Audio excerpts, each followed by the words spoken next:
cultivated fields to the plateau of Gizeh, where they joined the army of laborers and built. These stones were hauled singly on earth mounds, banked higher and higher as the edifice grew.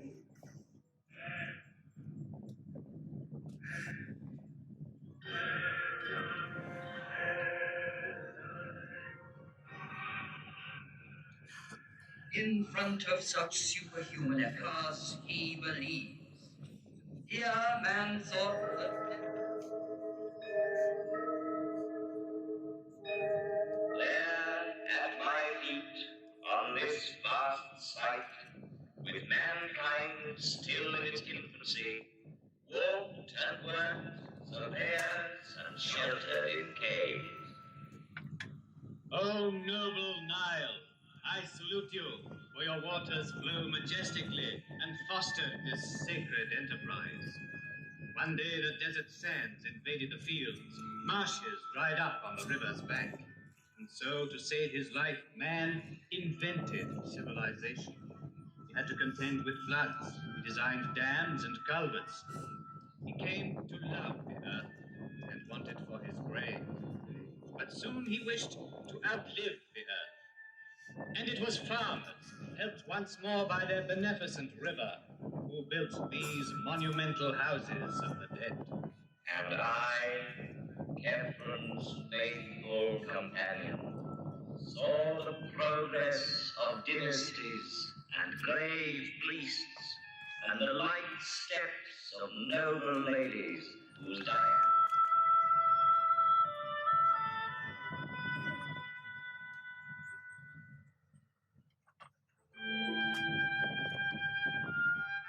Do you remember the story of the falcon that stole a sapling while the women were bathing? He snatched it in his beak and by chance dropped so small in size That the pharaoh wished to see the owner. And he married her. And do you remember how it was by a magician? Wishing to impress the pharaoh with his magical powers, he willingly revealed what he had done, but carelessly chastised. Do you remember? Never had there been an athlete so strong, so handsome, so fine. His shoulders were broad, his waist slender, his thighs were of bronze, and he could tame at will the wildest horse. His exploits are engraved on a stone which he laid before you. Then time in passing left him behind like an old monument. Seven was far away from his land. Then one day, while hunting the lion, a prince stopped to rest in your shadow. Fell asleep, you gave him a dream and spoke to him. And the white crown and the red will be yours. The crown of Upper and of Lower Egypt.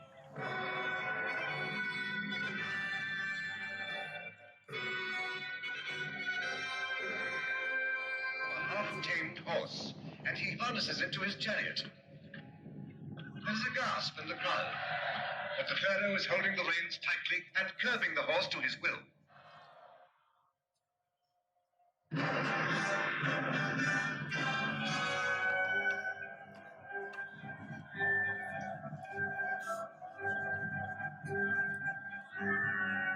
This is his triumph.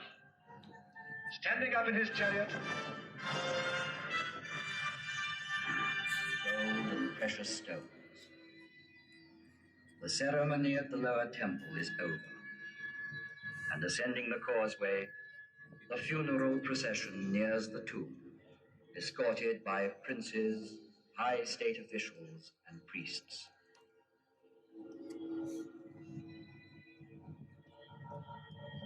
In the funerary chamber, and everything has been prepared for the crossing of the lake which leads to the other world. Part of the wall was the door. The final farewell. Thou, King, thou leavest us not dead. Thou departest dying. If thou goest, thou shalt return soon. If thou sleepest, thou shalt awake. If thou diest, thou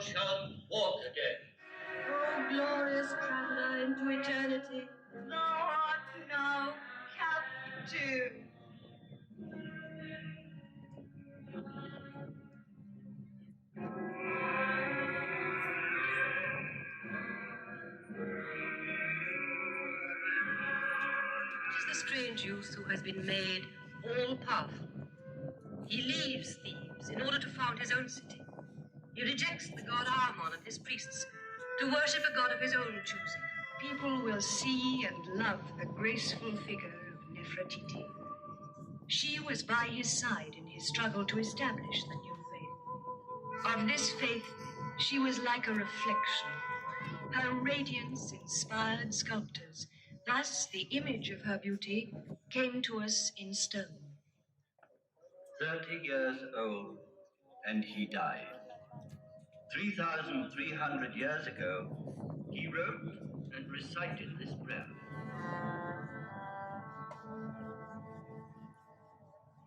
Your dawn, O living Aton, takes my breath.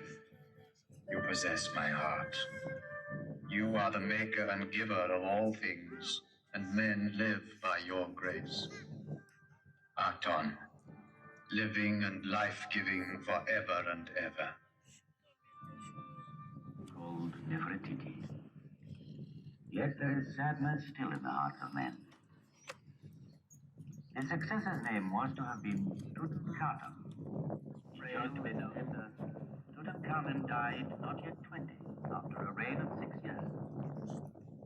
But 3,000 years have not yet withered his fine, youthful face, nor tarnished the treasures gathered round him in his unfinished tomb of the Valley of the Kings. Today, I saw conquerors reflect before me and bow their heads. I saw Alexander the Great, handsome as a barbarian, thoughtful as a prophet. Here, somewhere in this earth, he rests, awaiting resurrection. I saw Caesar one evening. He feared the sun. Our last queen, Cleopatra, bore him a child, but Caesarion was not a true hero and died before ascending the throne. I saw Napoleon and his burning eye. Centuries passed over my forehead, yet those great soldiers raised no more than dust. I have known years of despair, me ugly. No longer did anyone come and pray at my feet, or listen to me. The keys of old Egypt were lost. I was nearly buried in sand.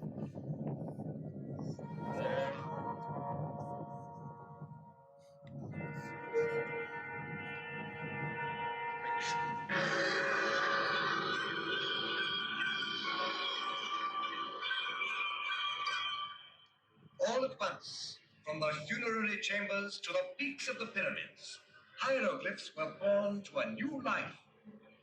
Herons, lotus flowers, fishes, hares, and drapes, the mysterious characters suddenly woke up, fluttered, and sang like creatures of the fields as the sun rises. It is as if in answer to a celestial call of trumpets, old Egypt had risen from its grave, young and immortal. Young, immortal, and rich in beauty, like Nefertiti.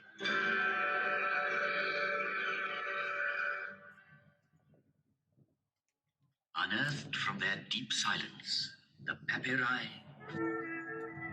have learnt my lesson. Child, no matter how great and deep our knowledge, offer your constant thanks to God. Thousands of years. The plans of men never hold. What can be sweeter than walking in the fields before a man one loves? I can no longer touch your heart. Why? If I go walking, you are there with me, everywhere, with every step. My hand is in your hand. Listening to your voice troubles my mind. My whole life I have not known it. For me, seeing you is better than eating or drinking.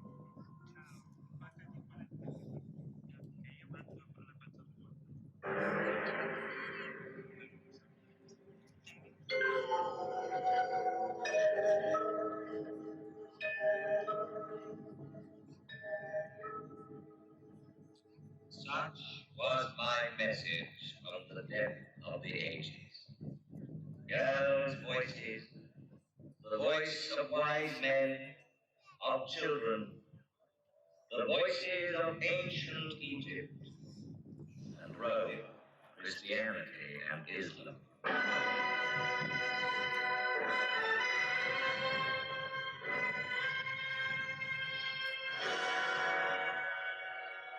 The sun shall rise again, and man's oldest achievement will remain the highest, the purest. The Nile be praised, for it is the father of all our harvests, all our knowledge, all our architecture, all our strength.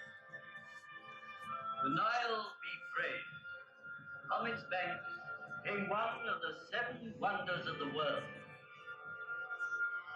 The Nile be praised, for it bears tomorrow's prosperity and happiness. The Nile, river of hope, from a swamp to a delta. The Nile, which is not a grave, But a cradle.